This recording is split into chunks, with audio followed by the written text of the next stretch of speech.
মানে প্রত্যেকের মধ্যে যে একটা সাহিত্যিক স্ফুরণ দেখতে পাচ্ছি, মানে সেটা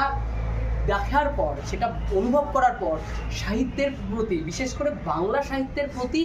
আগ্রহ, ভালোবাসা দিন দিন গভীরতর হচ্ছে, গাঢ়তর হচ্ছে। মানে বলতে গেলে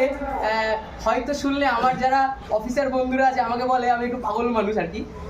হ্যাঁ, আমি পাগল, আমি সাহিত্যিক পাগল, সাহিত্যকে আমি ভালোবাসি এবং ঈশ্বরের কাছে একটাই প্রার্থনা করি, একটাই আমার কামনা যে বাংলা সাহিত্য যেন নিজের একটা জায়গা বিশ্ব সাহিত্যে, কবিগুরুর পর অনেক উত্থান পতন হয়েছে, অনেকে এসছেন, অনেকে গেছেন, বিভিন্ন বিভিন্ন কর্পোরেট জগতে এই বইগুলো ঘরের কোণে পড়ে থাকতো, কিন্তু এখন দেখে মনে হয় সোশ্যাল মিডিয়া, ফেসবুক বা অন্য কিছু দেখে মনে হয় বাংলা সাহিত্য আবার নিজের আসন বিশ্ব সাহিত্যে লাভ করছে। শেষে আমার লেখা একটি কবিতা,